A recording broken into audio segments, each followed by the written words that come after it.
Hello everyone, FPL Raptor here and welcome to the first video of the 25-26 FPL season. Today, FPL have announced two massive changes that will affect the way that we plan and play the game. So in today's video, we're going to have a short discussion around those changes and I would love your input down below as well. If you're excited for the content to finally be back, please do smash that like button and make sure to subscribe as well. But without further ado, let's jump into it.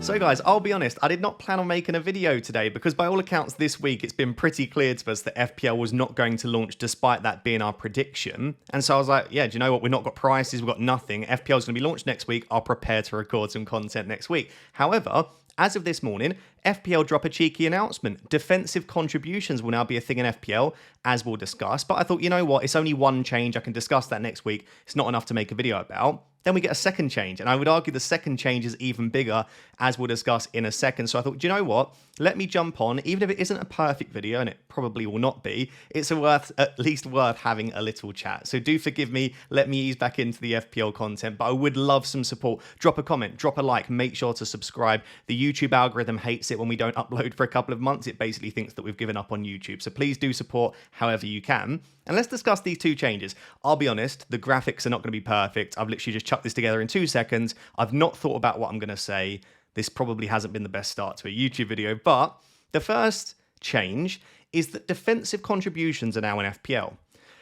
Honestly, immediately, love it. Have absolutely no issue with this. I think it's a great addition. My concern with adding defensive contributions, which is basically points for defensive actions, my concern was always, does it get a bit too complicated? You would have heard me before say, the beauty of FPL is the simplicity. I always say this, I love it. It's goals, assists, clean sheets, and yeah, there's some dodgy bonus points that are handed out, but that's what we love about FPL, the simplicity.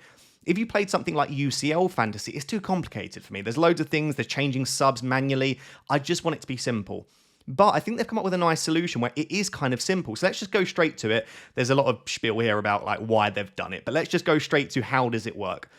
So this season, any defender who reaches a combined total of 10 clearances, blocks, interceptions, and tackles in a single match will score 2 FPL points. So as far as I'm aware, could be wrong here, you can't get 1 FPL point. So if you get 5, you don't get 1. It is 10 plus. So it's either 2 or nothing, and it is capped at 2. So they say, unlike save points, defensive contribution points will be capped at 2 per match. So if a defender makes 20 CBIT, which is XGXA, this is another one that we can add in, CBIT, and don't you worry, I will be discussing CBIT in my videos, they'll collect 2, not 4. So that is it, you just collect 2.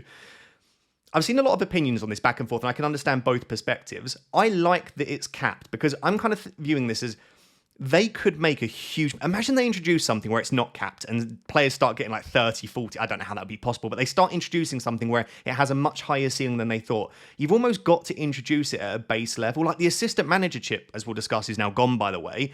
It was too much. Like it was too much too soon and too powerful. They don't want to make that same mistake again. So I quite like that it's capped, in that you're not going to have now someone like James Tarkowski scoring 280 points because they can get so many points from CBIT. So hopefully that makes sense, but I like that. Maybe it would have been nice to have 1 for 5 and 2 for 10, but I'm not going to be picky here. I like what FPL are doing. There's simple changes, easy to explain. I think generally, and we'll discuss my sort of final thoughts at the end, but I think generally this just increases the player pool, right? It will just give us more options for players. And if we now go... How well are my graphics working? Hello, here we go. This is some screenshots or some graphics that FPL tweeted earlier. These are the most defensive contribution points, according to FPL, from the 24-25 season, if this had been a thing. And you can see defender-wise, it's James Tarkowski with 44, and midfielder-wise, and by the way, it is outfield players, not just defenders. Apologies if I said defenders, but it's all outfield players. Moises Caicedo at 42. So, quick maths was FPL Raptor. The most you could get in a season is 76, which would mean you play all 38 games and get 2 every game. Obviously, that's never going to happen. And as you can see here, only 3 players actually crossed the 40-point mark. So we're not talking about a massive change to the game here that will massively impact the way that we pick players, but we are talking about a small boost. And I think it's going to be most important with like those 50-50 decisions. And players like, for example, I don't think anyone's picking Jan Bednarek just because of this. But if you're looking at like Murillo versus Ola Aina or Nico Williams. Like a more defensive centre-back in Murillo was already good for bonus points, by the way. I think he accumulated the second most bonus points in FPL last season, but he's also getting those extra points. Or, for example, James Tarkowski or Mikolenko. James Tarkowski, yeah, has a bit of attacking threat, maybe Mikolenko more from open play. You would have chose James Tarkowski for this additional thing. So I think it just opens up opportunities and it maybe helps those 50-50s. And maybe cheap centre-backs now will be a little bit more valuable. The concern is we don't know how they've changed pricing. So what FPL might have done, and we're going to see this hopefully very soon, is they might have now priced those centre-backs like a James Tarkowski. Like he might come in at 5.5 now to account for that. I would hope not. But what you also don't want is really, really overpowered 4.5 defenders that everyone picks because every single game, not only do they get clean sheets, but they also pick up two points for the CBIT. In terms of defensive midfielders, like, listen, even with 42 additional points in, Moises Caicedo was still only on 140. So I don't think this suddenly means that we go out and we pick a team of CDMs. But what this does mean is if there's a £4.5 million defensive midfielder that plays every single game, so has good minutes, so you know they're going to pretty much get about 2 points a game, at least from appearances. They might get the odd clean sheet point. They might score the odd goal as well. And they might get between 30 and 40 in terms of defensive contribution points. Then all of a sudden, they are a really decent asset. So someone that sprung to mind actually was Rodri. Rodri already scores a decent number of goals. We know that he can get the odd assist as well. He's got very good for clean sheet points because Man City, you would imagine, will be a good defence again this season. And if you add, I reckon Rodri would be right up there, right? Let's say minimum 30. Rodri might be pushing 170, 180 points. There's definitely a possibility there. So depending upon his pricing, he might become an option too. I think this is... And I often criticise FPL. I think this is borderline perfect for what we want as an introduction to just making the game a little bit more. Because it might be that we get this and go, it's not enough, right? It didn't change the way we play, so then you up it. Or it might be, it's the perfect sweet spot. It's exactly what we want, opens up a few extra players, but doesn't necessarily, like I say, break the game or change it fundamentally. I'd love to know what you think on this, because I've seen sort of both opinions, but I think this sort of thing should be praised from FPL. Like assistant manager, it was too much. It fundamentally changed the way we played FPL. This doesn't. It just hopefully increases the player pool. I might be more interested in maybe midfielders picking up 3 and defenders picking up 2, because then you might be pushing sort of 60, 70 points for a CDM, and at that point they might become better options. But then if that's the case, you would then have to raise the price of the defensive midfielders. I will be interested to see how FPL have adapted the pricing for the introduction of defensive contribution points, or if they've just kept it very similar, and maybe we might get a few cheap budget enablers. It doesn't appear that we're going to start getting attacking midfielders, wingers, or forwards that pop up in these lists. If you look at the list right now, there's barely even any... In fact, I don't think there's no fullbacks there, as far as I can see from first glance. They're all centre-backs. And in the midfielders, there are not even really a box-to-box midfielder as such in there. Maybe Elliot Anderson, you could argue, João Gomez, but they're mainly defensive mids. So it's not like we're going to see like Mohamed Salah suddenly getting loads more points, because they won't reach those 10 defensive contributions. I'll leave it there. It's a bit rambly. Like I said, I've not really planned what I wanted to say here, but change number 1, very promising. I have no real huge issues with it, but I'd love to know what you think down below. Let's discuss now change number 2. So guys, when we then get on to change number 2, this is what forced me to record a video, because I thought now this is genuinely 2 massive changes. That first one, like I said, might not fundamentally change the way that we play the game. This second change will, but I don't necessarily think that it's in a bad way. However, I am more skeptical about change number 2 than I am change number 1. So change number 2 is essentially what a lot of us have been calling for a while, but I can understand the negatives of it, which is essentially we get 2 of every single chip. So remember, we've always had 2 not always, but in recent years, we've always had 2 wildcards, right? Game weeks 1 to 19, you get wildcard 1. After game week 19, you then lose that first wildcard, and then game weeks 20 to 38, it reopens. So it's 2 halves of the season, 1 wildcard in each. But before this, you would have 1 bench boost, 1 free hit, 1 triple captain, that you would have to decide where to use them. Now, you get 1 of each of the chips in the first half and then 1 in the second half. So I want to make it very clear, yes, you get 2 of every chip, but you can't save all of your chips for the back end of the season, use like 2 bench boosts, 2 triple captains, 2 free hits, 2 wildcards, right? So you have to use them in each half of the season. Why do I like this? I like this because I do find the first half of the season, as after you get through those first initial few game weeks, which is always fun, kind of like, let's say game week 5 to 19, it can be a little bit dull.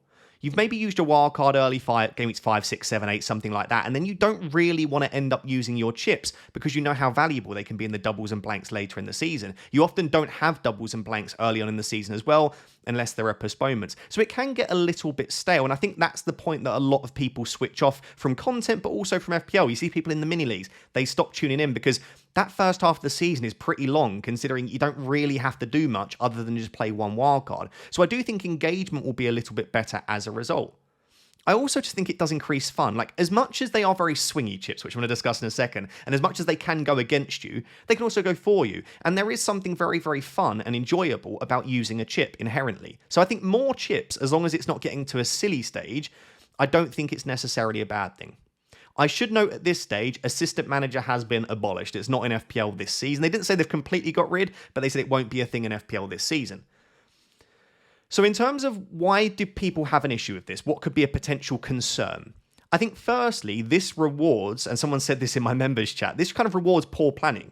For those people that just sort of play a really early aggressive bench boost and don't think about the future, or someone that plays a free hit because their team doesn't look perfect for one single week, you can now get out of jail free in the back end of the season. We've seen it so many times, right? You're playing in your mini leagues with people that they play their free hit in game week 2, their bench boost in game week 3, and their wildcard triple captain in games 4 and 5, right? All of their chips are gone.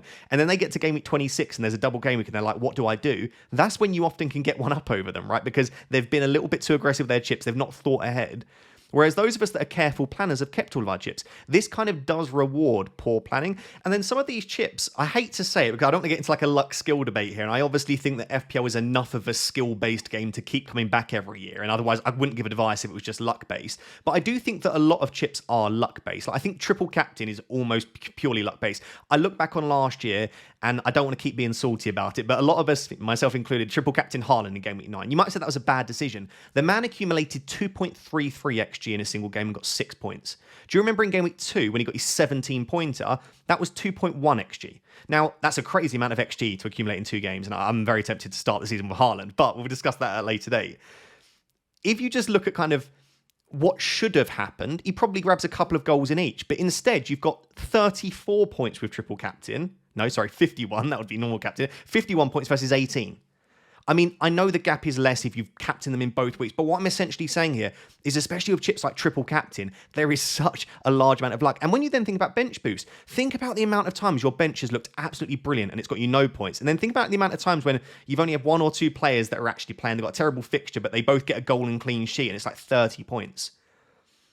I just think that this will increase the amount of, some people call it variance, some people call it luck, some people call it swing.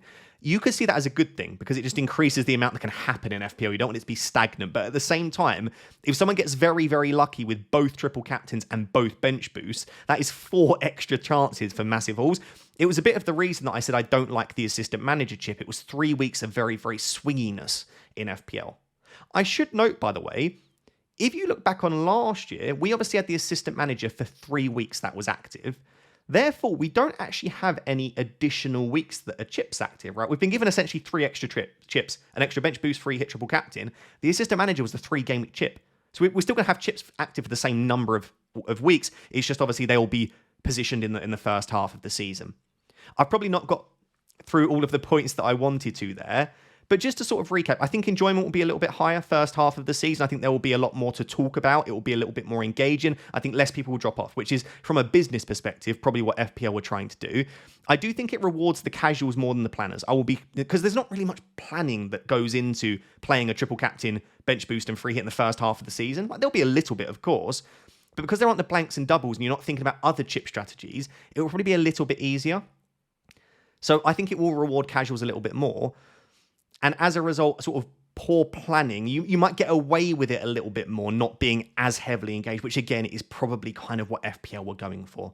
This one I'm even more keen to get your opinion on, because I can with change number 1, I just think it's good. I generally don't see a massive issue with it, but change number 2, I can see it going both ways. This is a big change. Like, there's a reason they haven't done this before, and I think as a result, it could be one that continues for the next 10, 15 years, or it could be one that they're going to abolish next season if it doesn't go very well. They've put here, more points, more choice, more fun. Hopefully that is the case.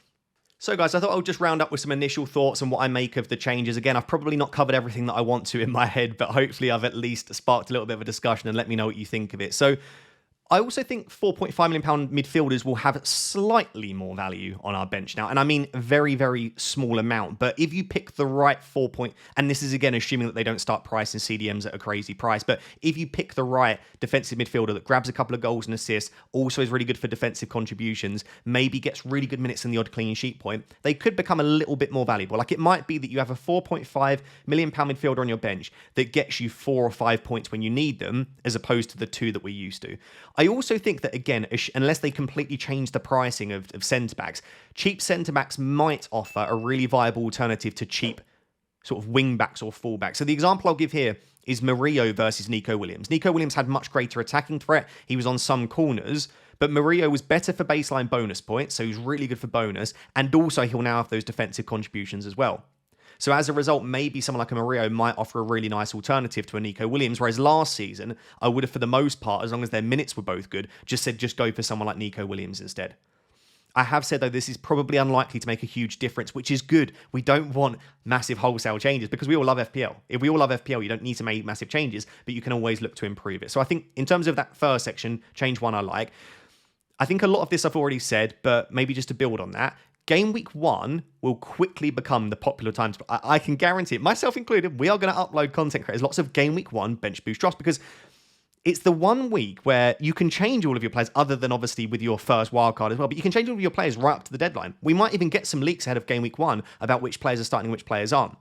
You know, usually anyway, what the injury situation is. So it makes a lot of sense to, we always say play a bench boost after a wildcard because there's less chance of it going wrong. And Game week 1 is essentially a wildcard. So I do think a Game week 1 bench boost will be extremely popular. And you'll then probably follow that up with an early wildcard to take some money out of the bench. And then obviously you've got the free hit to bail you out as well. So again, it might reward that sort of early aggressive play. And I think Game week 1 bench boost will be supremely popular. I have said here though, the alternative then is you could play a later wildcard and a later bench boost. So instead of going quick and early, what you do is you delay your wildcard till, let's say, game week 13, 14, 15, whenever there's a fixture swing, and then you play the bench boost then because you'll have greater team value, you'll be able to afford a slightly better bench, and you'll obviously have a little bit more information. There is also the possibility, we do get sometimes around sort of game week 15, 16, 17, potential doubles. So it might be worth saving the bench boost just in case there are postponements or early doubles that arise. So I can see both strategies working, but I do think sort of strategy 1, the early quick approach, probably makes a bit more sense at the moment.